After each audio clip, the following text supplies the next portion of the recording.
Season 1 of 2025. Let's see what sort of adventures that it has in store. And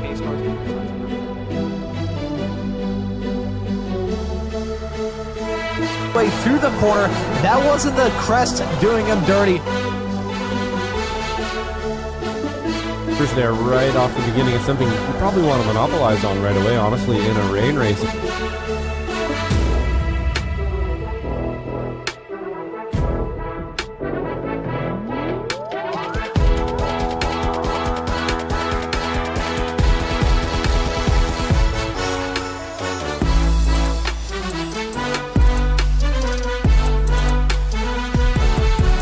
Involved in that as well. Godin, I believe, is a newer racer. Oh, that's a big crash coming out of the corner. Renaissance mentioning all of those racers that...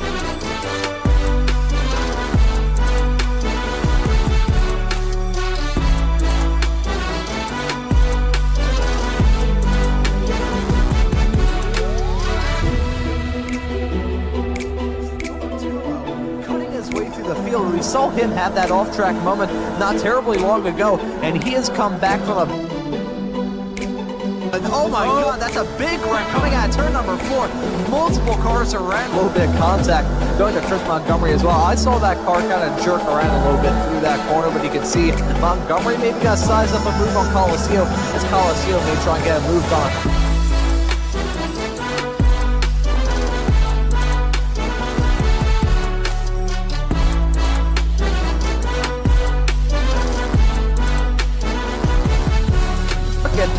That is 5-6 cars covered by just about nothing on this racetrack. Nearly 4 wide through the corner. Look at Coliseum going in way deep into turn 5. He's going to lose out on that spot on Chris Montgomery and Coliseum. Too long contact being...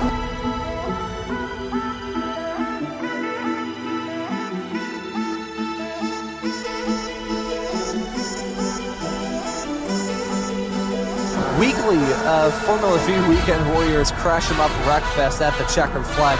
May God have mercy on both Josh and I's graphics cards because he had dust.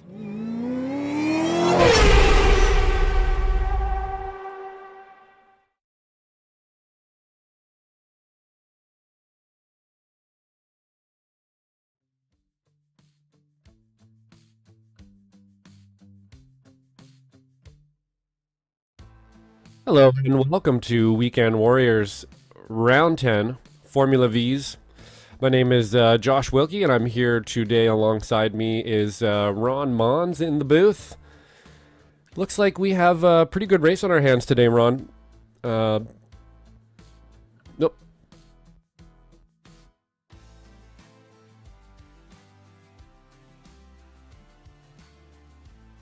Oh, that is not ideal in the slightest. Are we,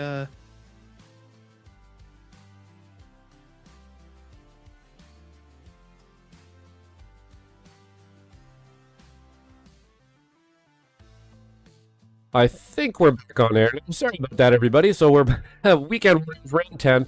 My name's Joshua James Wilkie, and I'm here with Ron Maunz. We're looking today at Sonoma.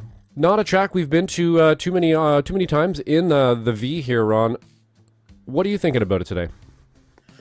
I am thinking that these drivers are venturing off into the unknown. Sonoma is a track that, as we talked about a little bit before we went live for this broadcast here, Josh, it doesn't get a lot of use here in the sim, not part of base content. This old scan that is going to get refreshed here in a couple of weeks' time when we switch over to Season 3 here on iRacing.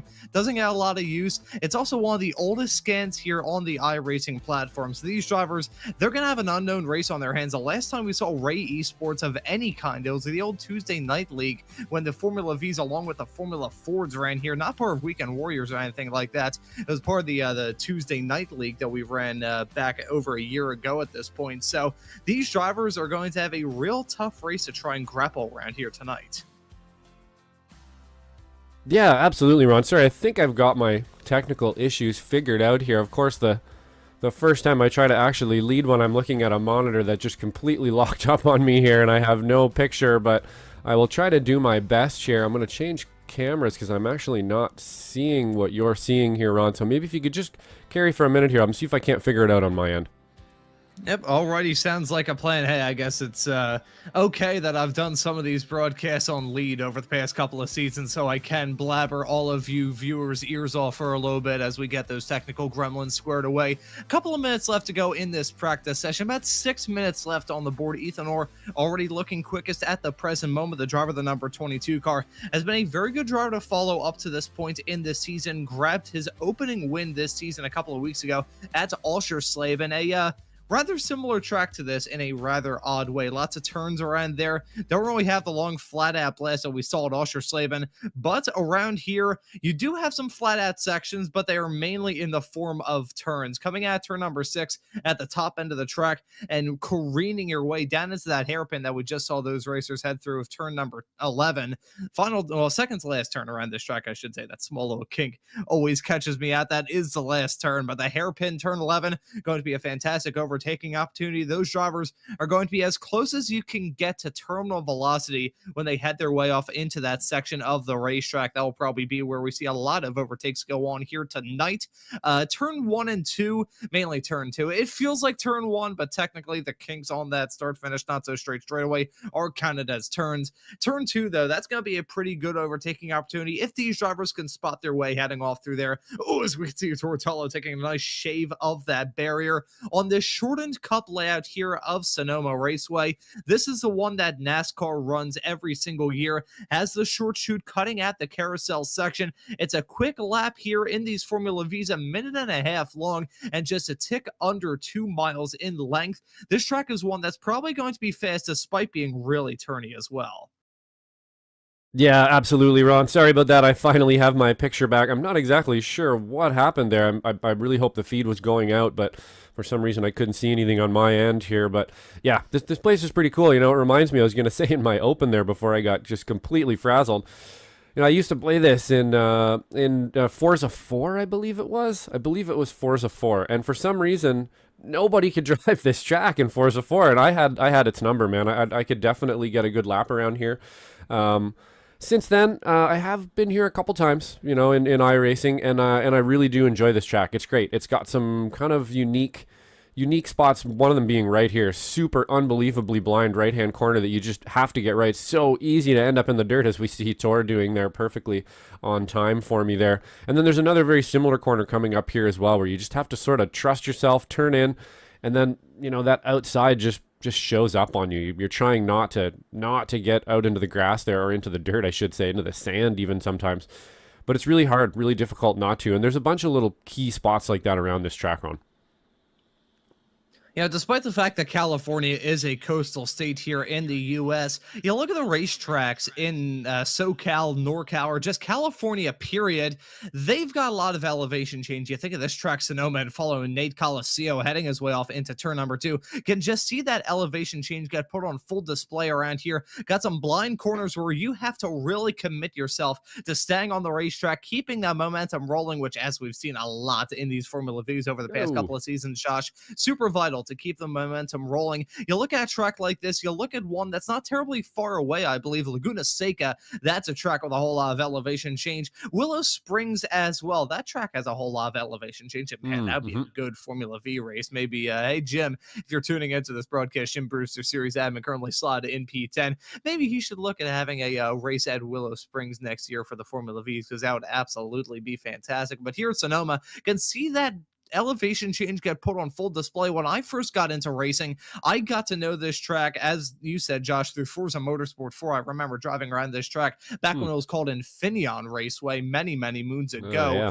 I believe it was called Infineon Raceway when they did this scan. They just updated a couple of photos and everything. It is, I believe, one of, if not the oldest scans that we've got in the sim right now. I think someone just scraped the wall coming out of turn number 4 there. But this track is a real tough ask for these competitors. Got enough elevation change to keep these drivers on their toes, and also the speed heading out of turn number 8 down this section of the racetrack that, despite being twisty, still gonna be quick.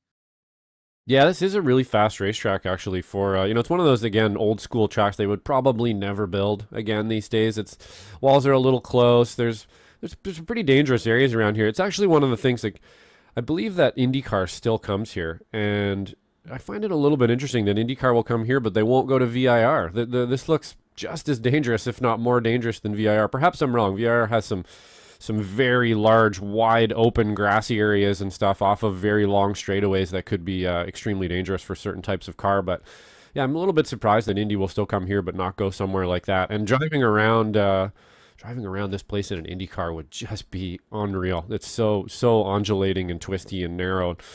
Pretty awesome track for sure, and definitely going to throw up some certain challenges and stuff like that for our drivers out here. But before we get too much farther into it here, Ron, we do have some points to get to here, and I think things are heating up just a little bit in S1. Let's throw those up and see how that's going. And here is those Spec 1 point standings. Felix Samoa is at the top of the running order right now, 677 points on the board. It's not terribly far back to find Jason Green in P2 and Ethan Orr running at your top 3. That is a pretty close fight there between Samoas and Jason Green. Those two were battling for the Spec Racer Ford Weekend Warriors Championship last season. All that action you can catch here exclusively on Slow Motion Broadcasting. Those two drivers rather close. Ethan Orr showing some pace here at Sonoma. Got maybe try and punch his way into that championship fight himself. Guido Marzuki and Nate Colascio round at your top 5 as it stands presently in the Spec 1 points, with Marzuki not terribly far off of Ethan Orr as well. So that's how it looks in that class, and may need to get that WD-40 up so we can switch over to Spec 2. And Josh, it's looking pretty good for Michelle Lynn in this class, don't you think? Yeah, Spec 2 always one of my favorite classes for sure, and Michelle Lynn's looking pretty good. Bit of a bigger lead here in Spec 2 than there is in Spec 1. Looks like it's going to be a little bit difficult for Parvinder Ladar here to catch up by the end of the season. Michelle's got a pretty good lock on it here, I think. Jason Grider then in third, not too far behind behind Parvinder, sorry. So there's a bit of a race going on there for sure. And then a few more points below that, we have Dan Szynski in 4th place, Travis Rail in 5th, Chris Scriven in 6th, in 7th, Brian Hansen, Brian Straczynski in 8th, in 9th, Joshua Flores, and in 10th, we have Leon Frost. So things kind of heating up a little bit in S2, but it looks like our real battle so far here is going to be in S1. But moving on, let's see if we can't get rid of both of these, and it doesn't want to, So let's see if we can't, all kinds of the technicals here today. Do a quick relay or replay overload here. Overlay reload is what I mean to say, and nope, doesn't want to work for us. So let's try Masters points here, Ron, see if we can't get those up. Oh, looks like it finally did it for me. There we go. There we go. And here's how it looks in Masters. Jim Brewster is your current championship points leader, 650 points on the board. Really a two-horse race at the present moment with himself and Kurt Nunez. You have to go pretty far back from Nunez, nearly 200 points dead to find Nick Tullo in a P3. Alan DeGasse is in fourth. Wayne Buttermore rounds at your top five in the FV Masters points. You see the likes of Thomas Puda, Jorg Mani, and Antonio Reese round at your Masters field. Haven't really seen Mani or Reese run at all throughout this FV season. I mean, Jorg Mani was the master of the Formula Fords last season. I believe won the championship here in the FVs as well. Antonio Reese this season, he's been the master over on the FF side of things. As we're on the Spec Racer Fords and hasn't made too many appearances here in the Formula Vs, but that's how it looks like in the championship point situations coming into the final 3 rounds of this season. But Josh, we are getting to crunch time. These drivers have got enough gumption in their cars. They're starting their first qualifying laps. Yeah, this place, it's not going to be easy to get a good lap around here, as we saw a little bit earlier. Track limits are going to be a bit of a thing around here. Braking points are going to be a little bit of a thing around here. And once, come time for the race, getting passes done is going to be a bit of a thing around here as well. You're going to have to sort of force a pass around here. It's not an easy place to get a pass done. There is a couple spots where you can get a bit of a drag and hopefully get alongside before sort of the braking zone, but for the most part, you're going to have to really barge yourself around here. That corner we just went through there being probably one of the better braking zones to try to get up the inside of, and then it's going to be pretty straightforward through here, I would think. If you're going double file through here, it's going to be very slow, and we've seen week after week here what that's like. You just get caught up to really, really quickly if you try to get too pugilistic, let's say, in the first, especially in the first few laps there. You want to make sure that you get out front and you kind of get a pack to stay with and keep going, as we got a couple lap types coming in here already from Jeff Jacobson with a 129, instantly beat by Brian Trzynski with a 128.9. I'm going to imagine that's going to come down quite a bit, probably even closer to the 27s, or 26s, sorry, by the time we're done, Ron. Yeah, we'll just have to wait and see. It's a little bit hard to try and read what sort of lap times we're going to get in qualifying based off what we saw in practice earlier on. Ethan Orr was your quickest driver in practice earlier on, setting a 127.376. Compare that to his current provisional pole time at a 126.6, getting us 127.6, I should say, my apologies. Bit of a dip down, it must be said, when it comes to pace, and there's many reasons why that could be the case. This track will ever evolve. These sessions are set up whereby it feels like a race day, so those practice sessions held a bit more in the morning. Then you get into like mid-afternoon lunchtime, where these qualifying sessions are usually held in the sim. About 1:10 a.m. is 1:10 p.m. I should say. It feels a.m. You wouldn't be able to see a darn thing around this racetrack, but 1:10 p.m. here in the sim time. Track temperature is currently at a blistering 117 degrees Fahrenheit. These drivers having to deal with some pretty high track temperatures as well. They also don't have the draft assistance here in this solo 4-lap, 15-minute long qualifying session. These drivers will just have to flex their muscles and show their pace and pace alone to try and jump up to the pole. Yeah, that's right. We do have an open qualifier here, a closed qualifying here, so there is not any other drivers out there on the track with you, so no drafting going on. Makes things a lot easier out there. Obviously, the other two Weekend Warrior shows that we do tomorrow, they're in the Formula Ford and the SRF. Those are open qualifyings, and man, it is it's a race before the race, basically. You got to get out there and you have to find a draft partner or force somebody into a draft partner, and then at the same time try to keep the air clean, not make a mistake, all of those things all happening, and so you can get a good time. And man, oh man, it makes it super difficult. Don't really think it would work quite the same here with the Vs, of course, because they are so draft heavy. I think you would probably just end up having a line of Vs and everybody fighting for a draft with someone, and it kind of might ruin qualifying. So I do like that they have done a closed qualifying here. We're seeing the raw pace of the drivers before we get out there. No special little drafts or lucky little drafts down a straightaway or anything like that. And I think that probably keeps it fair on. And yeah, I think that's probably a good call as we watch Jim Brewster here. One of the faster Masters drivers, one of the better thinkers in the car. Looks like he's got a pretty good line and stuff around here. I actually, don't usually get out in the V, but this week I did. I got out in the V and I did a couple laps around here. I was able to put in a low 29 in a few laps. And, this course is pretty much flat. You're just flat everywhere, pretty much. It's all about getting the braking right, especially into this last corner here, Ron. This is probably the most important corner on the track to get right in braking, and then you want to get on the gas as early as possible for this really long flat out blast here until I guess it's probably even T2, T3 before you let off the gas. Yeah, I would say probably heading down into turn number 2 will be the next time that these drivers have to lift. It's one of the longer flat out blasts around this racetrack and a super important overtaking opportunity as well. Come time for the end of this race as well. I think that run coming out of turn number 11, the hairpin, through turn 12 and to that start-finish line, it is just long enough where you could see a photo finish. I'm not going to rule it out at all between now and the checkered flag of this race that we have coming up, 30 minutes long, as it usually is the case here in the Formula V Weekend Warriors. I gotta say, Josh, I am very happy that this series does not have those open qualifying sessions. It shut these drivers have the track all to their lonesome. I am trying to go through this entire month of doing broadcasting, however many I've done, probably well over 30 shows I've done at this point in the month, and I want to go through this month without having to use a harmonica at any single point throughout it. So very happy that we won't see a train of Formula Vs running around this racetrack. Yeah, I think, who knows when it comes to the race.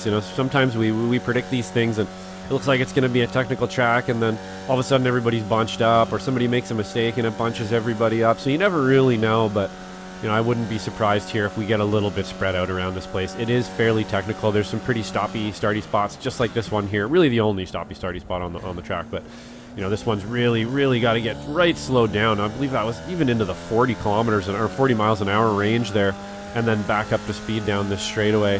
So I think we're probably going to have some pretty spread out packs or certain packs of drivers getting together and so on, but you never really know.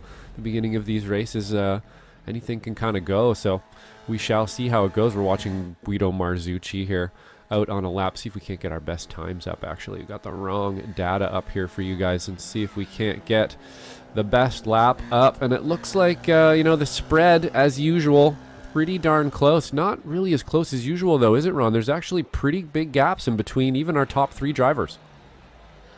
And I think around a racetrack like this, it has a similar vibe to it that Lebanon has, one of the other races that we had very early on into this season. I believe it was race number 5 or 6 here in season 2 of 2025. It's one of those tracks where you have to have that skill to be able to kiss those apexes, run around this racetrack, and with these long sweeping bends, you don't want to have any sort of skid of either the front or the rear tires. Get a little bit sideways coming around these corners, and you're going to drop down pace like a sieve. So these drivers looking to avoid that at all costs, but at the same time, there's only so much you can do in conditions like this. This is a race where driver skill is going to be super vital. Maybe part of the reason why we're seeing a bit of a separation here compared to some of the other rounds that we have had. It's also, as I said, right towards the top end of the show. It's a track that doesn't get a whole lot of use here in the sim. It's still not part of base content, which I think is a bit of a missed opportunity if I'm being brutally honest from the people at iRacing. I think this track should be a part of base content, and if it was,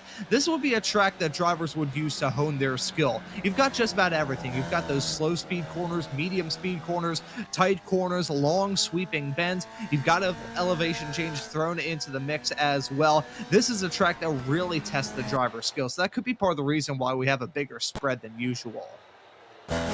Yeah, I think you're right, Ron. This place, like you were saying in the run up there, kind of offers some pretty unique challenges here and there. And I mean, and people don't drive it very often, like you're saying. It doesn't come up in rotation in really any league very often. I've been on iRacing for about 8 years now, maybe a little more, and I've probably a handful of times I've seen this come up in any of the series that I race. I don't think it's ever come up in any of the series that I race, at least when I was in an advantageous chance to actually go race it. So kind of strange. I think you're right, Ron. It definitely should be part of base content, and it would probably get a lot more usage. It's not a bad track. I think it's got a bit of a bad rap with some people, with some folks, but I really like this place, honestly, and I think it races really well too. So be interesting to see if they do add it to base content here after we get a bit of a refresh with it, and maybe that will get people racing on it a little bit more, get some more popularity out of it. But looks like things are still pretty much in Ethan Orr's camp here up front, of the 127.5 versus a 127.8 from Jason Green.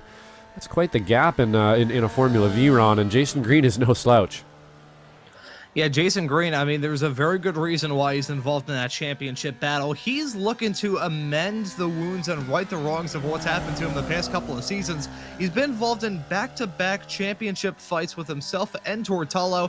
Tolo, he's been quick thus far this season, has already grabbed a couple of wins, but just not able to make all the races, and because of that, he will not go for 3 in a row, and his 4th championship here in the history of the Formula V Weekend Warriors. So Jason Green, he's the one that everyone is chasing, but the driver who's chasing him is Felix Samoa, is currently slotted in 4th. Those two will be nose to tail come time for the green flag in this race coming up in a couple of minutes time. And just touching back on one more point, kind of outlining how little this track is used. I mean, I kind of mentioned a little bit earlier on the stupid amount of shows I've done up to this point. This is the first broadcast that I've done this year at Sonoma, and I think the next time I'll do one is going to be at the very least in July. So it's a track that really just does not get any use. I would love to see iRacing decide, you know what, let's switch this car into, well, let's switch this track, I should say, into base content and give it a bit of a whirl, see how popular it gets.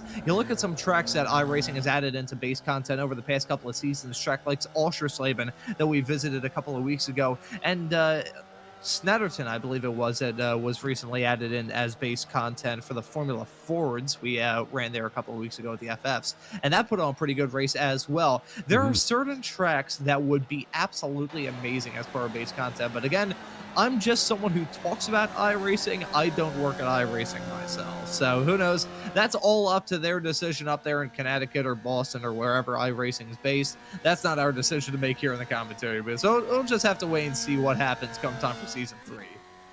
Yeah, I wouldn't be surprised if that's the case, honestly. I bet you that's the case. I think we've probably just predicted the future there. You know, when I was doing laps, I'm just watching Alan DeGassis go way over that curb right there. I didn't realize you could go that wide in that curb. There's definitely a few tenths to be had there for sure. I might have to go out and try that line and get as close to that tire barrier as you can by the looks of it. No off track happening for anybody there. So that's definitely going to be worth some time. And it's just interesting to see people pushing the limits like that as we're getting close to the end of qualifying here. Only about 2 minutes left here, just under 2 minutes left, to see if Alan DeGassis can't better his time here. He has green sectored his second last sector here. We'll see how this last sector goes for him. Might be able to get a personal best. Guido Marzucci as well out there. And it looks like he's going to pull into the pit. There's another thing to mention here too. This pit entrance is a little bit treacherous, to say the least. In these cars, it's not quite so bad. You're not entering it going a zillion miles an hour, and you're not quite as wide as some other cars are. But man, if you're going in there, trying to get the brakes done, it's basically kind of reminds me a little bit of Canada's pit lane, where you're just straight into the pit lane right off a straightaway. So it's really up to you to get on the clappers as hard as you can there. Make sure you get it right. And then there's a bunch of barriers to catch you if you don't. And if this series, like the Formula 4s and the Spec Racer Fords, had mandated pit stops, I think we would have so much more drama left to talk about, especially with that pit entry. The pit exit's super tough as well. I mean, you can see that you've got the pollards and you've got everything that you look to try and avoid on pit exit, but you come out basically getting spat out onto the track right on the racing line. So really tough to try and manage that. And with that mentioned out of the way, how about you check out the Racing Line podcast on Tuesday nights over on the Ray Esports YouTube channel. That plug right there was cheap.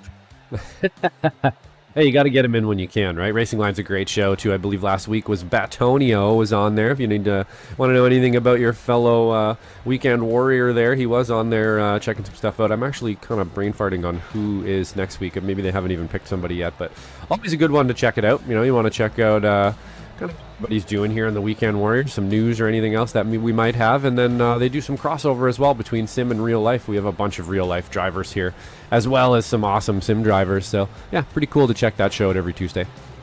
Looks like we got some grid coming here. Yeah, it looks like we do have the starting grid. I was just going to say, if they are really stuck to have someone with them on the podcast this upcoming week, I may end up appearing there on the third time, so may God have mercy on their souls. But Josh, we got a starting grid loaded up now. Yeah, it looks like we got Ethan Orr in first place here. Great qualifying time from him. Really a bit of a spread from Jason Green there. 0.2 of a second between the two. I'm just wondering if maybe Jason Green was kind of, I think I'm going to be in second here, not a big deal, and just decided to park it. But behind him, we have Tortello in third place. In fourth, Felix Samoa is in fifth. Nate Coliseo. 6th, our first Masters driver of Kurt Nunez. 7th, we have Alan DeGassis. 8th, Guido Marzucci. And 9th, Jim Brewster. And series admin in 10th, Michelle Lynn. Then looking through the rest of the drivers in this field, the list continues on with the likes of our P11 starter of Andrew Love. I completely blanked on my graphics there, so that's my bad. In P12, it's going to be Chris Walker. I hit the wrong thing in OBS. That's entirely on me. All the Those two technicals drivers today. around at your 6th. Yeah, we're all... that wasn't even a technical issue. That was just me being stupid and clicking the wrong button. Looking through the rest of the field that we've got right behind those drivers on the 6th row of the starting grid, it continues on with Brian Szynski in P13, Jeff Jacobson in 14th, Dan Szynski, Brian's brother, will start right behind him in P15. Jason Grider will start this race in 16th place, with Wayne Buttermore running at our 17-car grid, about to take the green flag here in a couple of moments' time. And before we grab the green, a special shout-out to a driver who isn't out there on the racetrack, our sponsor for today's broadcast of the Formula V Weekend Warriors, and that is Michael Latarula. We'd like to thank Michael and the rest of the drivers here in this FV series for making these broadcasts and making these shows possible. But Josh, we've got a race looking forward to, 30 minutes long, around a tough, challenging, and rarely used racetrack. This is going to be a fun one. Yep, for sure. I think we're in for a pretty good race here, and it looks like Jason Green up the inside looking for that jump, and he's already jumped there for sure. So Felix Samoa is getting a pretty good start. He's already got by Jason Green and Tor, and Ethan Orr are definitely out to a bit of a jump here. Well, we got a bit of a pack in the back just behind Coliseo. It looks like we're going to sort each other out, though, before we get into T1 and 2. Definitely not a place you want to try to go too wide through T2. Yeah, it looks like just about everyone is single filed out in this field as they head their way out of turn number 2 through into 3 right about now. This section of the track really hard to try and nail down, especially the exit of 4. You can see the track falling away from you, and regardless of what kind of race car you're in, gonna really feel the burn with the lack of rear end grip, as that is a big moment there coming out of the turn. Felix Samoa is having to tow back to pit lane. I'm not exactly sure what happened there, but it looks like Felix Samoa has decided better of it, and he is towed back to pit. So I'm not sure if he had a mechanical or a technical at home or something there. It's kind of what it looked like. He just sort of pulled out and stopped on the side of the road, but maybe he made some contact there. I'm not really sure yet. We'll have to go back and have a look. He did have an off track, but that might just be from him going off the road, Ron. So we'll have to go back and have a look. I feel like he probably just had a little technical at home there, I think. Yeah, and if he did, that is a big moment and a big point to take a deep breath if you are Jason Green. He was probably feeling the burn with that championship point situation, but now he's got to feel a lot more comfortable. Ooh. One driver is not comfortable is Ethan Orr, as Tortolo looking to take a run to take the race lead. Yeah, it looks like Ethan Orr kind of fudged up the last corner there a little bit, maybe overslowed slightly. Tor having to kind of almost take evasive action there for a moment, or at least it was a pretty abrupt move. And not going to quite get it done, actually. That's a little bit surprising into there that he wasn't quite able to get that one done. I think probably thinking better of it there on Tor, just so he doesn't slow down more. You know, it's something you really need to think about out there. You know, not just in the Vs, in all cars. Is, you know, when you're going to make that pass, you've got to try to make it advantageous so everybody doesn't slow down, or you don't slow you and the other driver down. Something that many drivers that we all race just don't understand, it seems, especially at the beginning of a race when you're getting wedged by the person behind you corner after corner after corner, or going 3 wide over and over and over again, just losing time and losing time and losing time. You can watch people like Tor who think better of stuff like that. He's going to get back in line. He's going to get behind Ethan. He knows Ethan has speed. If he can stay behind him, that's going to be the place he wants to be. So, you know, trying to get too froggy about it or wedging the person every corner, really it's just hurting everybody. Yeah, and one driver who's really going to not force this issue and just remain patient in this race is going to be that P2 runner of Tortolo. He knows when to attack. He knows when to go for the overtakes. Nate Coliseo trying to go for an overtake around the outside of Jason Green through turn number 11. Not close enough to get that move done, but oh so close to that outside wall on corner exit.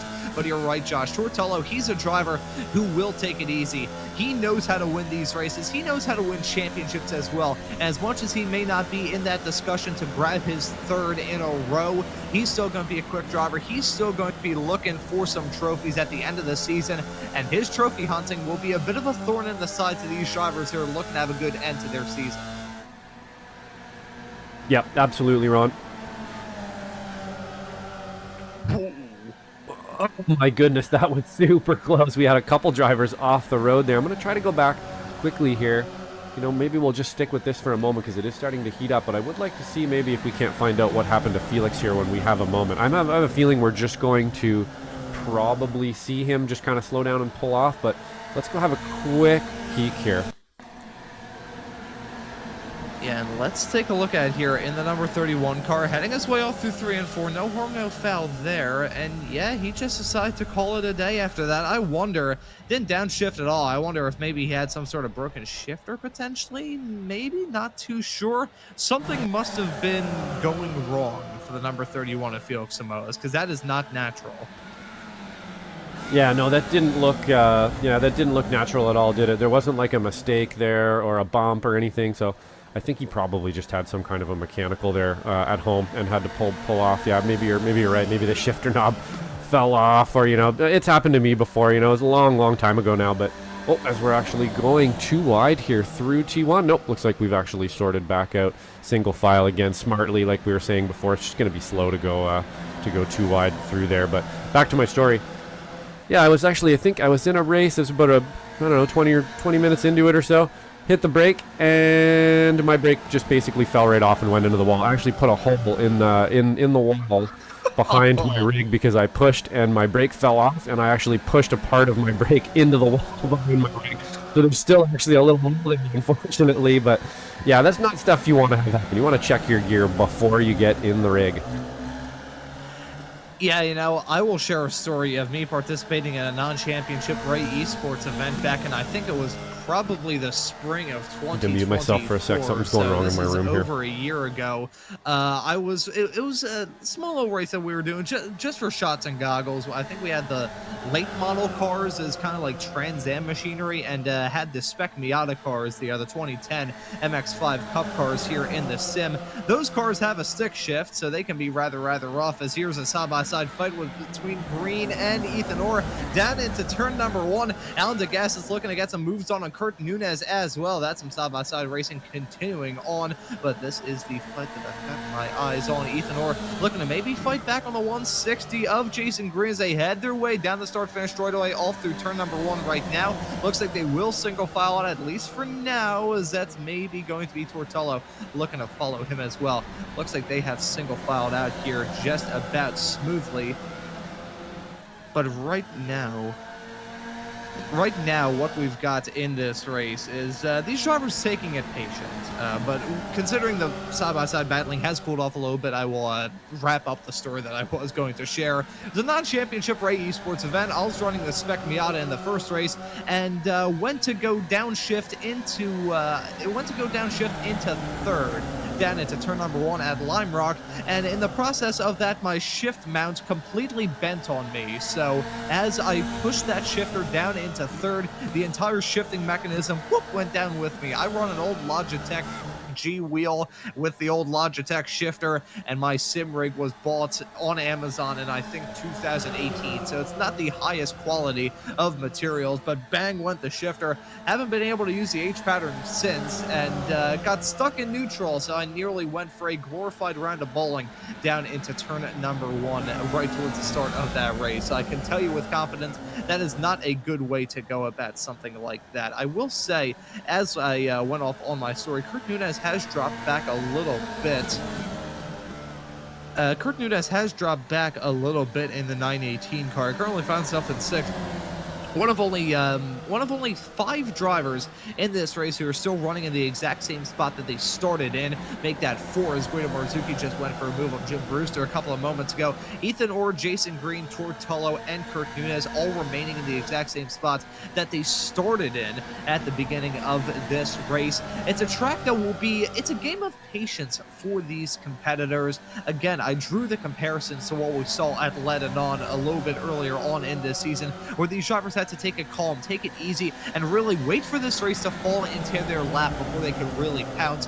And that's exactly what we're seeing at the present moment right now. These drivers playing the patient game, staying in the tow, staying in the draft, and just trying to make sure that they are there at the very end of this race to contend for it. It's good to get some flashy moves done in the first 8.5 minutes of this race. We still got a long way left to go in this 30-minute long race, so no point trying to push it here in the early stages. Ethan Orr is your race leader. He's in front of Jason Green, who's in front of Tortolo, and they may go side by side. Yes, they will go side by side down into turn number 11, the hairpin right at the end of this lap. Green maybe trying to go for the lunge. That's the Gassis and Colosseo side by side right behind 5 cars, covered by practically nothing. Or misses a shift coming out of the hairpin. He's got to drop down like a rock. That is another big factor about these FD races. A small mistake like that, especially with a run out of a slow corner, can be an absolute detriment. Yeah, absolutely, Ron. Amazing battle here. Unfortunately, I'm going to have to cut through. My power in my house has gone off. I'm not even exactly sure how we are still up, but you can probably hear the beeping behind me here. That is a battery that is holding everything up at the moment, and I have about 4 minutes left on it. It's going to shut down, so we are either going to lose the feed here completely, and I'll have to restart it, or perhaps the power will come back on. But Ron, we're on borrowed time right now, so let's see what we can do. Yeah, hey, to these drivers, put on a good side-by-side fight. We may not be here for too terribly long. And hey, to all of you tuning into this broadcast here on Slow Motion Broadcasting, technical difficulties aside, help me hit that subscribe button and the notification bell so you never miss out on any of the action here on SMB tonight. And never miss out on any of the SMB action just week in and week out. This is fantastic channel with a lot of brilliant racing, and here with the FBs, it is absolutely no different. Jason Green down jumping into the race lead. Tortolo slotted in P2. Alan DeGas is there within striking distance as well. He may try and go for some moves here soon, as here we go 2x2 down into turn 11.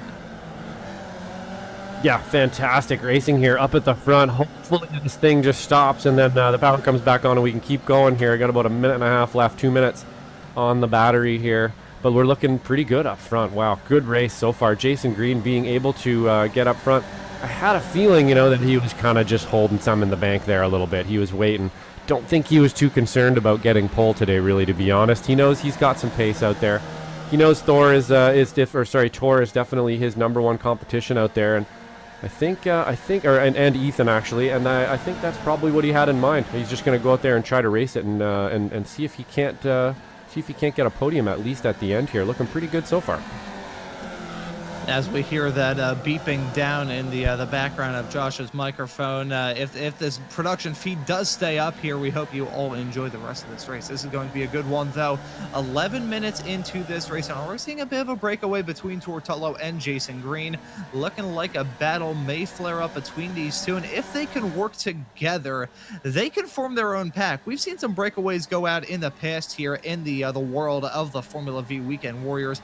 May end up seeing it yet again here this season, but you can see the 3 cars right behind Ethan Orr, Nate Colosseo, and Alan DeGastis all running nose to tails. They head their way off out of turn number 10 down into turn 11 right about now. And will we see a fight between these drivers? Will we see the pack of 5 turn back into a pack of 5 instead of just 2 and 3? Let's just wait and see. Only time will tell when it comes to these races. I mentioned this a couple of minutes ago. This is one of those events where you have to play the patient game, remain cool, remain calm, and remain collected, and you'll be golden. Outside of that, though, not a lot is in your hands when it comes to these FE races, which are so draft heavy, so draft reliant. It's a tough race to try and manage, but these drivers are certainly going to try and manage it as best as they possibly can.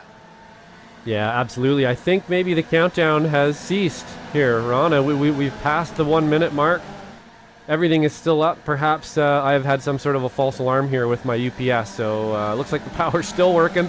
Battery, yeah, whoa, Tor going way offline there. I think maybe that was the curb that upset him a bit. He almost nosed straight into that wall, Ron, but yeah, going back to my point there, it looks like we're up and good here. I think that the fort is still up, and looks like we're going to be able to finish the race here, which is great, because, man, it's heating up at front here, and I have a feeling, if I was Ethan Orr right now, I would be a little bit chapped that I'm in 3rd place. I had a good qualifying. I know this track really well. Colosseo's on my butt now, and I just want to get by these guys. I want to be up front. I want to be in P1. I think with the yin of being up at the front and showing what pace you have comes the yang, because you will be the one with the target on your back at the very end of this. Ethan Orr getting a good taste of how to get some moves done as he tries to get one done. Orn Tortolo heading off through turn number 11, still side by side on corner exits. Tullo just going to have a mighty run on the outside, and he's going to hold off for second. Nate Coliseo, though, this is a driver that we need to keep tabs on. The driver, the number 8, the Chiquita Banana car, always finds his way to slip up to the front. He had to grab a win thus far this season, but Coliseo is always quick, and I think if there's going to be any point where Coliseo will try and pounce, it may end up being a race like this. He's quick, can be a little bit inconsistent at certain points in time, but when he shows up and is at the end of these races, man, he can put on some good battles. Yeah, absolutely. He is an exciting driver to watch, no doubt about that. He's given us some of our best moments there over the course of this season and last as well. These 4 drivers here at the front actually have done their share of that each, I think, in their own right for sure. But I think you're right. I think Coliseo's kind of biding his time here. Again, I always like to pick the guy in about 4th or 5th place to kind of win, because they sort of get a picture of what's going on in front of them. It's basically the story of the race being shown to them before the end of the race. They get to look at everybody in front of them, see kind of. Alrighty, folks, welcome into today's coverage of the Formula V Weekend Warriors here on SMB. Unfortunately, my producer and my colleague, Mr. Joshua Wilkie, has had a power outage, so it is just myself working the comms and the cams for the rest of this show. Hopefully, we will be able to get this posted at some point in time. I apologize for any disruption to this. Unfortunate there, and hey, it's show business. We gotta continue on, and what a show we have got at the north end of this field. Gotta follow these racers as they head their way off through the rest of this race, and it is going to be a good one. I will apologize in advance for the shoddy camera work. I have never produced a show before in my life. I am trying to get a grips with this at the present moment. This is an emergency end to this show, but we've still got a whole lot of racing action left to go. I believe the graphics as well are ever so slightly frozen. I will try and reload them here in a few moments' time as we talk about this side-by-side fight that was flaring up between Ethan Orr and Tortolo. That is a good fight that we have to talk about throughout the rest of this race, and I will give myself a couple of moments here. I need to get myself familiar with all of this production software, so I need to figure out where that reload button is at the present moment. I apologize again for being a little bit awkward when it comes to this. This is a very bizarre experience for me, folks. I am trying to learn the ropes, and hopefully all of you tuning in, I'll probably end up posting this here on the SMB YouTube channel in the not too far off future. So we'll try and get this all reloaded here in a few moments' time and get things up and rolling for the rest of this broadcast. I will say Felix Simoes is our only retiree, but Guido Marzuki has had a rough race in his own. He's, I believe, gone down pit lane. Not sure whether that was because of some sort of damage on that race car, or whether or not it was down to some sort of incident. Either way, though, pretty rough go of things for him in this race. Not the way that he wanted things to go here in round number 10 of this season, but as we continue to see these drivers battle tooth and nail, we are starting to think about how things are going to shake out at the very end of this race. It's going to be a tough one for these competitors. If they can get it done right, they will be golden. And hey, we got the graphics up. Perfect. This is a fantastic development here. Doesn't look as perfect and polished as they usually do here on SMB, but tomorrow for the rest of the Weekend Warrior shows, I'm sure you will be covered. 17 minutes and 45 seconds on the clock at the present moment. A couple of more minutes left to go, and these drivers looking to have a good end to this race, at least as long as they can manage it. It's tough running around this racetrack. Very easy to make a mistake, very easy to go off the track, and around this racetrack as well. It is a big one around here. It may not be the longest, but the challenges are certainly big here. There's a lot of turns packed into this just a tick under 2 mile long racetrack. 12 turns in all, and really none of them are the same as the other, so it's super tough to run a race around here as good as you possibly can. Going to hopefully load up a replay to see what may have gone on with Jim Brewster. He's had a moment in time, and let's take a look at this replay here as he heads his way off. This is through turn number 6, I believe. Unfortunately, I usually have a track map up for myself, but for all of you to be able to see this, I do not have that presently, as this was him and Andrew Love running nose to tail, heading off through the back end of the racetrack. And let's see how this may have gone on here. I'm not sure if this is actually the moment in question. Looking fine, looking good at the present moment. Side-by-side racing with himself and Andrew Love down into the turn. And, yeah, not really sure what the deal is with that. So I think we're going to jump back to live action if I can figure out how to.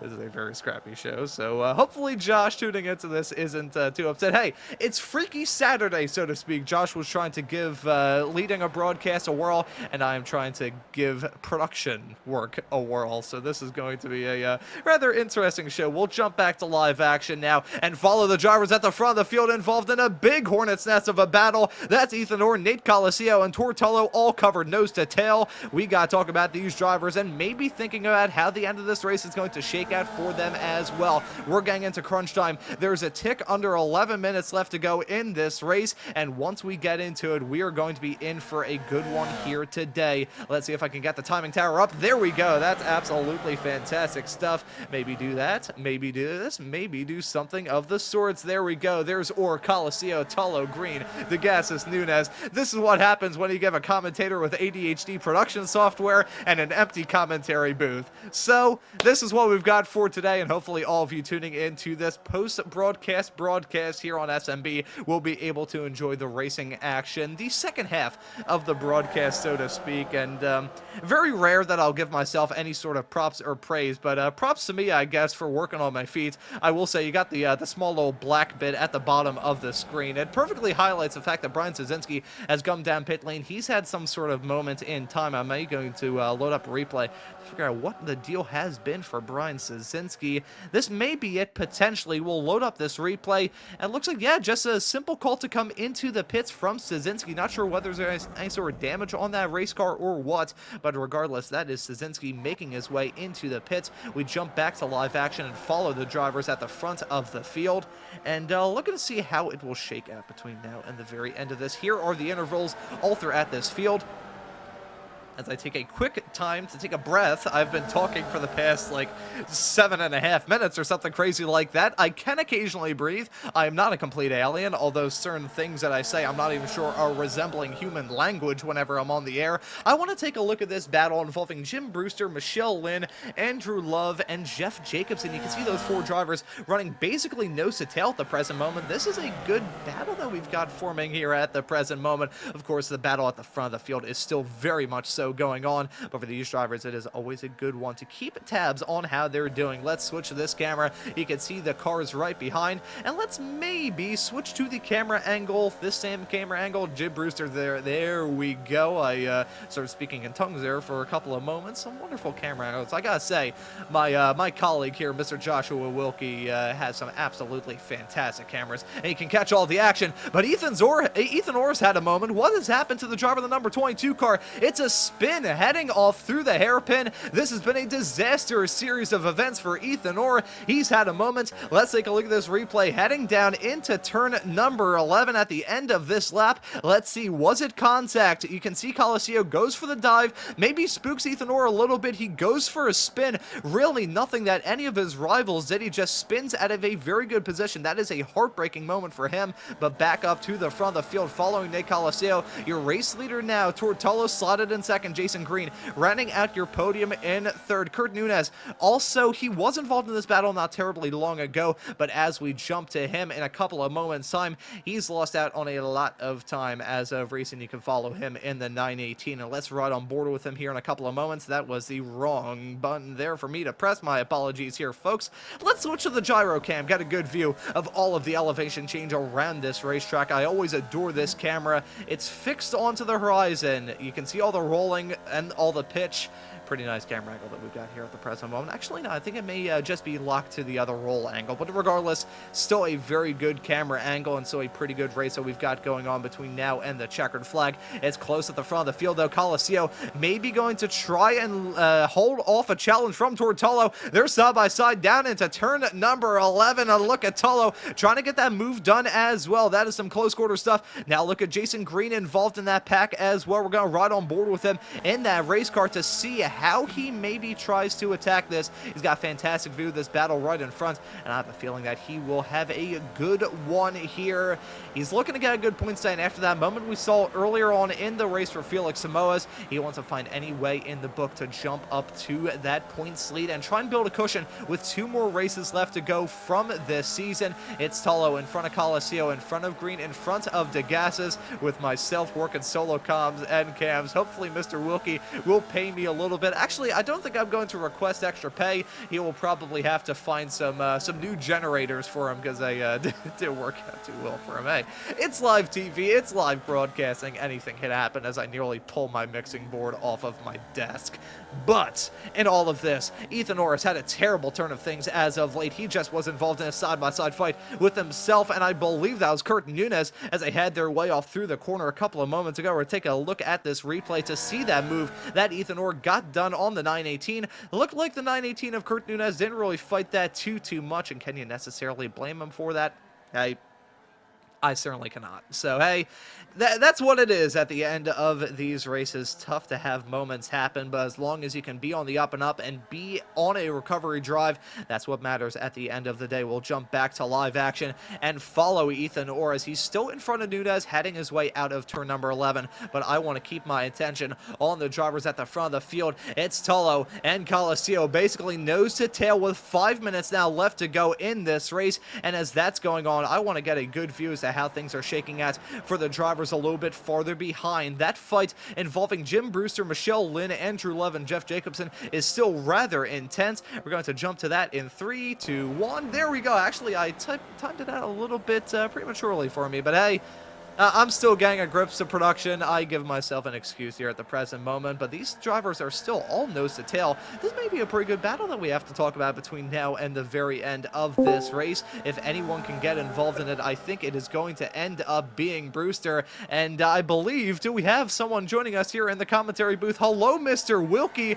Welcome in. I'll have to figure something out. I have been producing this show for the past couple of moments with my very limited skills. It's Freaky Saturday. You got the opportunity to be a lead commentator, and I'm trying to be a producer at the end of all this. So welcome into the club. Well, I'm not sure if you can hear me or not, but I'm on my phone now in my living room. So something is wrong with my, I'm not sure if the power went out or what, but my UPS just decided to kick out, can't get it back on. So yeah, my room is in blackout. So whatever you can do there, Ron, keep it going. I'll do my best to try to get back up before the end of the race here, but I won't take too much more of your time. I really do apologize for the technical difficulties, and I'm hard at work here trying to figure them out.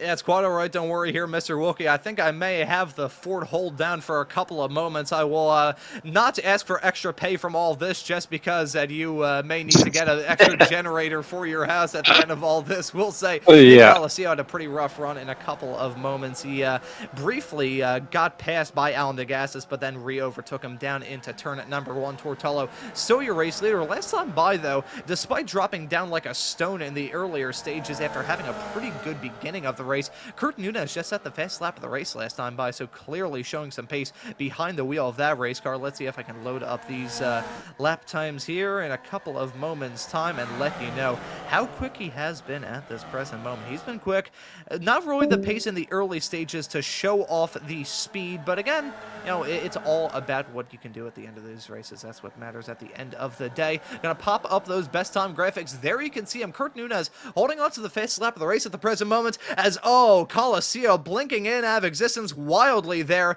He's back up, so he's still in P2. Those connection issues, hey, I guess there's something weird in the air here on iRacing. Lots of people having random connection issues here at the present moment. As I try and get a grip with all this, Coliseum side by side with himself and Tolo down into turn number 11. That is Tolo trying to get that move done to jump his way back into the race lead. He's found himself in many a wild situation before here in the Weekend Warriors world, and I think we may end up seeing it yet again here today. That's Jason Green trying to get involved in the battling as well, and we'll cut to him right about now. He's trying to get something to work around the outside, maybe of Alan DeGassis, not able to be alongside, heading down into turn number 2. I guess heading up into turn number 2. It is a rather steep climb heading off into that section of the racetrack, but nonetheless, it is still a very good battle that we've got at the present moment, and I will switch back to the regular graphics that we've got here at the present moment. It's a number 1 car of Tortello leading this race at the present moment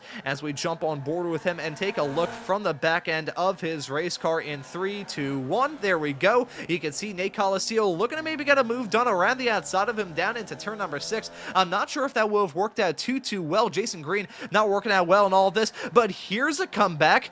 Here's Ethan Orr. The 22 driver is back, and he's back with a vengeance, but he doesn't have a lot of time to go. One more lap of racing action left here at Sonoma when they take that white flag here in a couple of moments' time as Jason Green trying to make something work here. That would be a bold and audacious move. If he can make it second, he gets it done on Alan DeGassis. DeGassis losing time. Ethan Orr maybe going to try and look at some side-by-side racing as well, but back up at the front of the field, it's a side-by-side fight between Tortello and Nate Colascio heading down into turn number 11 right at the very end of this race. My oh my, these drivers are looking to have a good one here to bring this race to a close. 30 seconds left on the clock. The white flag is in the air. Only one more lap of racing action left here at Sonoma. It's Tortello leading them on that final lap. Nate Colascio right within striking distance too, but Jason Green, he's still involved in the discussion. Alan DeGassis, he's still involved in the discussion. Ethan Orr and Curtin Nunez are involved in this as well. Look at Nunez. He's peaked at the right time here, so we may end up having to talk about him getting involved in this battle as well. But Tortello leading them, coming out of the final few corners in this first half of the lap. Some side-by-side racing going right behind, involving Green and Colascio and DeGassis and Orr. We may have a three-wide fight here in a few moments' time down into turn number 6. These drivers are making sure that we do not have a dull moment to talk about right at the end of this. DeGassis is losing out on a bit of time. He's now going to lose out on P5 to Ethan Orr with this run heading all through the S's right towards the end of this lap. But my attention is on your race leader at the present moment. It is going to be Tortello leading them coming out of the final few quick corners. And let's see, is Jason Green going to mount a challenge down into turn number 11? Will he go for the dive? Will he go for the move? Will he be able to find something to work? Let's see how it works down into the braking zone for the final time in this race. It's Jason Green looking to get something working. That's Nate Colascio with a mighty run coming out of the corner, but I don't think it's going to be enough for these racers. Heading through turn number 12 at the very end, Tortello going to grab another win from this season. Tortello grabs a checkered flag here at Sonoma. Jason Green going to finish right behind in P2. Nate Colascio will round at your podium in third. It's a fight involving Michelle Lynn and Jeff Jacobson right towards the end of this race, side by side, as they head their way out of the turn with Brewster with a terrible run there. But it's going to be Brewster, Lynn, and Jacobson. I got caught up in the smoke as they head their way through turn number 1. Turn 1 and turn 12 look rather similar here around this racetrack. So that's how it's all going to shake out at the end of this broadcast. My, oh my, what a race. What a race that we had on our hands. But for Tortello, it is going to be yet another win for him in this season, and a very well-earned one at that. Fantastic stuff from him. He had to just keep his nose down on the grindstone and keep cool, keep calm, and keep collected at the end of all of this as well. I believe all of the cars have taken the checkered flag. Going to wait a couple of moments before we can get those results loaded up at the end of it all here. But man, that was an absolutely fantastic race that we had here at Sonoma. Technical issues notwithstanding, I gotta say that was quite a lot of fun. There's no other way to describe it. That was fun. That was a hoot, and hopefully all of you tuning into the broadcast on SMB and this sort of broadcast thing have been able to enjoy it nonetheless. But now we have got the Crash 'em Up Wreckfest. This is always fun. We're going to cut to the slow motion broadcasting blimp. They're in the carousel section, and who's going to go for the jump? I think Jason Green is leading these drivers. Oh, I know what they're going to do. So coming out of the carousel, you can see that yellow line in the middle, and they're going to hit the jump onto the back end of the circuit. Look at them popping up into the air. That's Michelle Lynn tumbling. All of these drivers lawn darting in. Wayne Baltimore just had a wild ride of his own. My, oh my, what a way to end this race. Some fantastic stuff here. Man, that was absolutely incredible. Tortello, though, going to grab the checkered flag at the end of this race. Jason Green finishing in P2, going to get these results loaded up here in just a couple of moments' time and let you know that at the end of it all, your race winner, let's hide the timing graphic there. There we go. see, I'm getting a grip of things slowly but surely. I think potentially, maybe. I'm not too sure. I'm not really paid to produce. I'm paid to run my mouth. Tortola, though, is your winner at the end of it all. Jason Green going to finish in second. Nate Coliseo will round out your podium in third. It's going to be Ethan Orr finishing right in fourth, followed by Alan DeGassis in fifth, Kurt Nunez in sixth, Jim Brewster in seventh, Michelle Lynn in eighth, Jeff Jacobson in ninth. Andrew Love will round out your top 10. Dan Zazinski will finish in P11, Jason Greider in 12th, Wayne Buttermore in 13th, Chris Walker in P14, Brian Zazinski, Guido Marzuki, and Felix Simoes will round out your cars that are classified at the end of this race. 17 drivers, a connection issue. My producer had a power outage, so it's myself, Ron Maunz, running comms and cams on this broadcast at the end of it all. I'm going to take a quick sip of water here real quick, because I haven't been able to do that in a couple of moments here. Hey, Oh, hello, Mr. Wilkie. we're not live anymore. Sorry, what did you say right there? Be in mind you are still being recorded on my OBS, so make sure you don't tell us your social security number.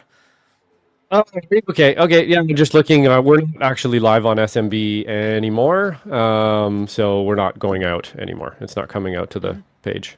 Yeah, so unfortunately the stream got killed, but about a lap after, I like how we're sorting this out as I'm still recording. About a lap after, I just switched everything to Broadcaster, set up my own. The graphics don't look too good. I don't have the project file and everything. Great. But we are being recorded on my OBS, and I will hopefully try and share this and how it looks at least on my end here. It may not be as crisp Excellent. as it usually looks from your side of things. Did see Michelle Lynn in the interview waiting area. We now have Tortello up there. Josh, I will have you be my errand boy and explain the situation to the folks over in the Formula V chat. If you can, are you a part of that Discord server by any chance, or? Yeah, I am. You know what? I'll jump over there and do a little explanation for everybody here, and I'll let you do your business. Gotcha. Sounds like a plan. And we got some drivers looking to have a chat with us at the end of this. I just realized I've still got the race results loaded up, so let's maybe hide those. Yeah, there we go. That may be a good idea at the end of all this. But I think the other driver who I want to see first is going to be... actually, I'm going to wait a little bit because Josh is up there in the interview waiting area. Howdy, folks. It's myself, Ron Maunz, going insane on this broadcast to bring you all of the action and not getting a single sip of water in throughout all this. You know what? Okay. You know, I said I wasn't going to mention this, but I guess I may mention it anyway. I think I've earned this. So I'm not going to be here for the Weekend Warrior shows on Sunday with the FFs and the Spec Racer Fords. So I guess this makes up for it in an odd way. Yeah, rather odd and peculiar day of broadcasting here for me, at least, and the day is still far from over. So I think I'm not sure how this is all going to work out. Let's maybe we are going to stop the iRacing playback, cut to a replay of Michelle Lynn. Perfect. That is absolutely fantastic. So we are going to hold on that shot and. We're going to bring in Michelle Lynn to have a chat. I think if anyone wants to share in my absolute madness, it is series admin and driver who is upside down in this replay that I've been able to catch. Michelle, welcome into the commentary booth. For clarity's sakes, if Josh hasn't explained it already, I am recording this on my perspective to post later on the SMB YouTube channel, so I apologize for there being a half a stream, but Okay. how about you talk us through that race here? I ended up finishing at the end of it all in P8, 2 spots from where he started at the beginning of the race. Yeah. Sorry, I'm like having trouble coming up with words right now. So, that was my 5th win of the season, in S2, and like literally from the beginning, all my brain was thinking, "You're in the points championship. Don't do anything stupid. You need to finish. If you finish in 2nd in S2, it doesn't matter. You know, just finish this race." And I was trying really hard to work with the people around me. Which didn't always work, but I tried. And then figured on the last lap, I'll set up Jim and go for a pass. But then I suddenly found myself having to defend against Jeff coming for like a dive bomb pass. So I had to defend from that. Oh, sorry. Well, maybe we can bleep that out later. Yeah, But I had to I'll defend edit from it. that. Don't Yeah, worry. and Who then gives a I just bleep? didn't have the speed for Jim because I had to, bleed off the speed to block Jeff. But oh my God, it was a good race. But honestly, I'm glad it's over because it was just a lot of stress. You know, honestly, I'm not sure whether it's the fact that I rarely, if ever, do broadcasts here at Sonoma, whether it's the fact that Josh was taking lead when he was still here before his power got cut, or whether it was the fact that I had to produce for the past 23 minutes of this show. It was a rather odd one here at this track, and it's one that doesn't get a whole lot of use here in this sim. Josh and I had this discussion earlier on, so I'm going to ask you this question. It is Okay. going to get refreshed here at Sonoma for Season 3 of 2025. That was released a couple of weeks ago in the developers' The update. notes. Yeah, Yeah. so I want to ask you this. Do you think this track should be a part of base content, or do you think it should still be behind that paywall? Okay, so I like this track actually a lot. I like the other configuration which we've run in like the Ray Esports series. I don't mind the NASCAR short layout. It's not bad either. I just really enjoy this track a lot. So I do think they should make it base content, but they definitely need to fix it because if you look carefully, there are certain areas on the track where your car is like hovering a couple inches away from the track. If you look, you get like a nice low view, the car is literally in the air around the corner. So yeah, they need to like update it for sure. But yeah, base content. It's such a great track. Yeah, it is a really fun one. I was talking about this a little bit earlier on about how this track is one that could be used to really hone these drivers' skills, get them kind of comfortable with running their cars, because this track really has everything. You've got that elevation change, you've got some very difficult corners. Just about Yep. every single corner around this track is different than the one that came before. So I feel like this track could be a good, happy hunting ground for sim racers to kind of learn the ropes, so to speak. I could not agree with you more. And I think that may be the first time in my broadcasting career that I've said something that may be somewhat factual. But Michelle Lynn, next time out, I'm going to stall here for a little bit because me being the professional broadcaster that I am, I do not have my broadcast notes pulled up here, so I will sing a little Being one of the song and admins, I dance. don't know either. So Okay. the two of us. Yeah, so next time out for the Formula V Weekend Warriors, we are going to be running the second to last round of this championship at the beautiful Lime Rock. So that's going to be a fun Oh, one. yeah, I have mixed emotions on this one. Lime Rock is the place that I got my competition license many years ago. I've done many, many, many races there in real life and always had a great time. The problem is in Sim, I don't have a great time. In Sim, it just ends up being like a demolition derby. So I'm praying that we have a nice, clean race at Lime Rock, without. I just don't want to get murdered. That's all. It's like I, I want to finish.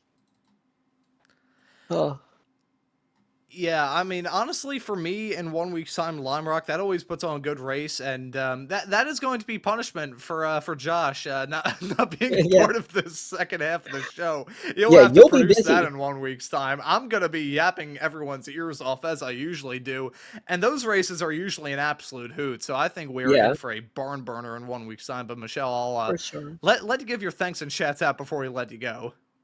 Alrighty. I just want to thank all the Weekend Warriors. Such a great group. Thank Jim for doing the schedule and everything else, and Stevie, of course. Um, Congrats to Tor on the win. Congrats Jason and Ethan and the other Jason Greider. They're all like my team drivers. They all run my setup, and I was secretly hoping Ethan was going to get that win. So maybe next time. But I know I think he caught a tough break. I just didn't see it. Um, but yeah, just thanks to everyone, and of course, thanks to you guys most of all for broadcasting. Although today there was a little bit of a flub, but like you know what I mean. You guys are the best. Yeah, we usually like to be the best, and hopefully hopefully we'll have those technical issues squared away. I just tried to do something with the text that'll appear at the end of the show, so hopefully I did not just completely balls that up. I have never produced a show before in my life. I am just learning this software that we have for the production. So Oh God. yeah, this is gonna be a fun one. But Michelle, thank you for joining us here in the commentary booth. Always good to have a chat with you. I say us, All it's right. me and the voices in my head that you're now joining here Yeah. in the commentary booth. So Yep. thanks for joining us. All right. See you, bud. And that right there was Michelle Lynn, your your P8 finisher at the end of this race. You know what? In all that drama, I didn't catch up on who was a Spec 1, Spec 2, and Masters winner. And frankly, the fact that I've had to produce this show for the past 30 minutes with the wrong graphics, I could give less of a damn. But anyways, I think with all that squared away, I'm going to drag in Tor Tullo here into the commentary booth. Tor, welcome in here. It's a one-on-one, mano-a-mano chat, considering Josh's power cut, and I'm recording this broadcast as if it's actually live, which it is at the present moment. So, Tor, welcome into the booth. Well done on the victory here in Sonoma. How about you talk us through that battle right towards the end, because it looked really nuts.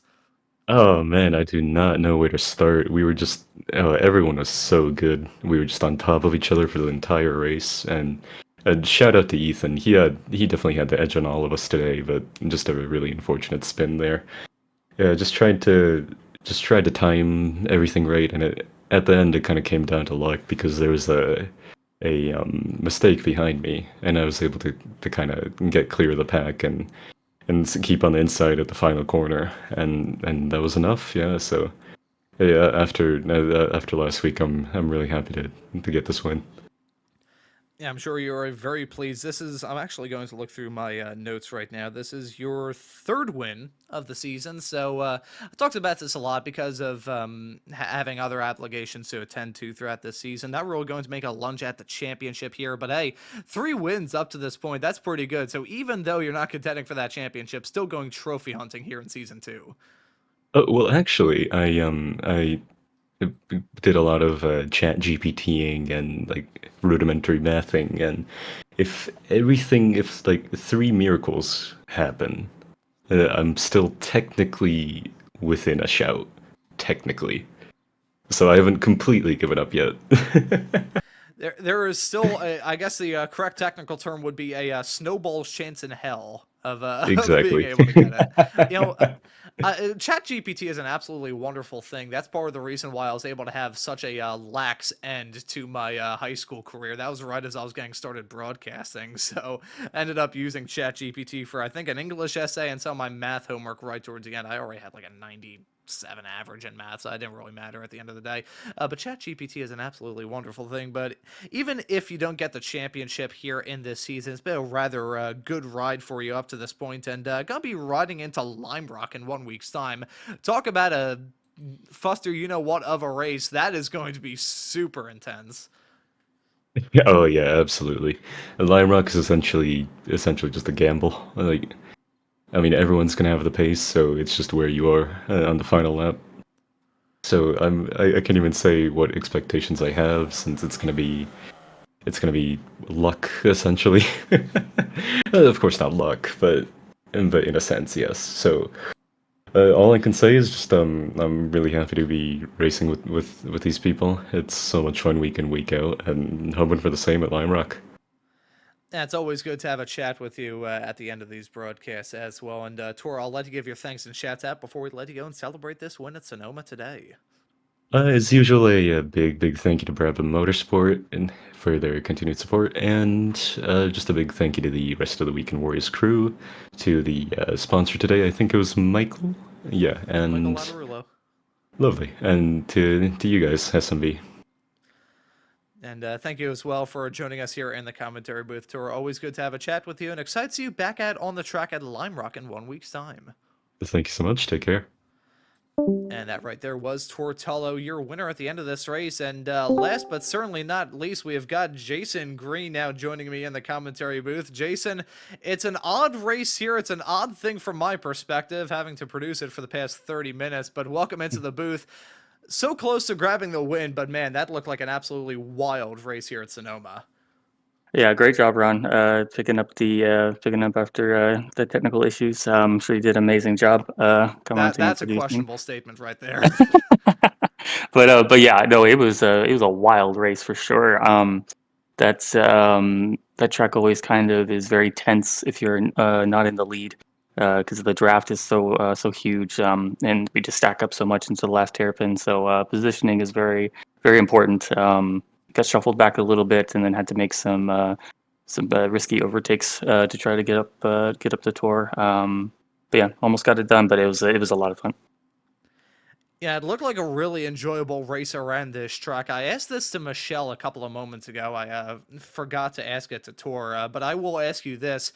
Josh and I had a discussion right towards the start of this broadcast, kind of talking about the way this track is going to get refreshed for Season 3 here on iRacing of 2025, about whether or not it'd be a good idea to maybe click this track over to base content. Would you say that's a good idea, or do you have some qualms? Sure, yeah. That would be really cool. Especially, I mean, it's a technical track, but it's a lot of fun as well. Is assuming they don't add track limits to the two corners we were choosing, because that makes that especially this layout so much fun.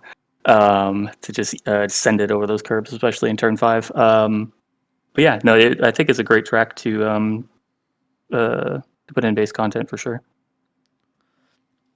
And fingers crossed that they'll be able to add it. And fingers crossed they also did the scan in spring, so it's not just a bunch of dead grass around here. It's just a whole bunch. It's a sea of beige. It looks like Yeah. going for a house tour in like a house that was built and designed in like the year 2002. I say that my mother, when she decided to completely repaint this house, basically every single wall except for mine and some of the other bathroom walls, it's all beige. It was nothing but beige. So I am hoping that it Essence was of scanned Sonoma. with the grass. Yeah.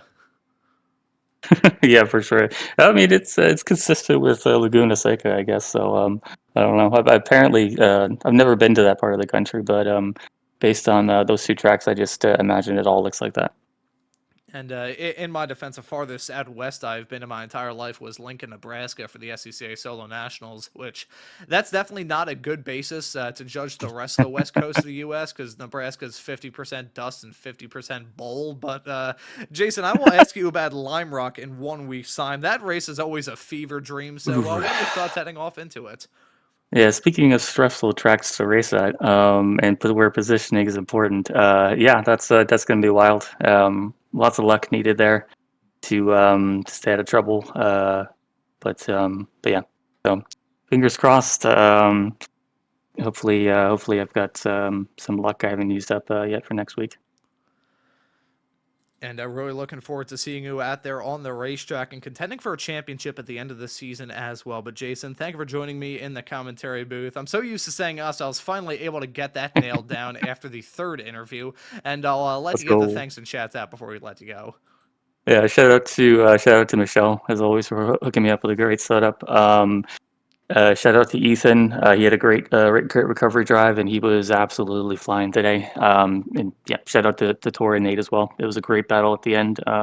Very clean, respectful driving, as always from them. So shout out to them for a great race. Awesome, man. Well, hey, Jason, thank you for joining us here in the commentary booth, and excited to see you back out on the racetrack next weekend for round number 11. Let's go. See you then.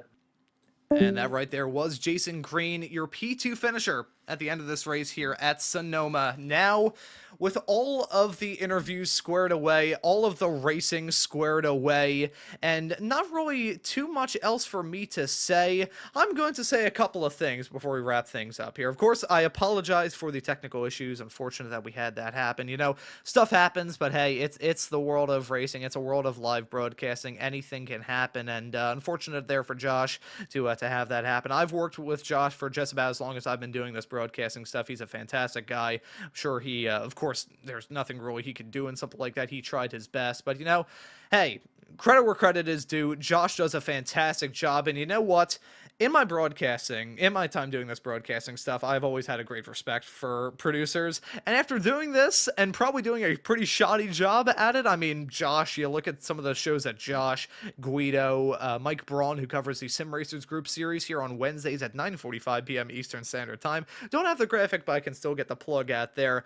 Those guys do absolutely fantastic work. They are the guys that make these shows look as good as they do. I'm just the person who commentates over the production feed that they put together and the wonderful graphics that they put together as well.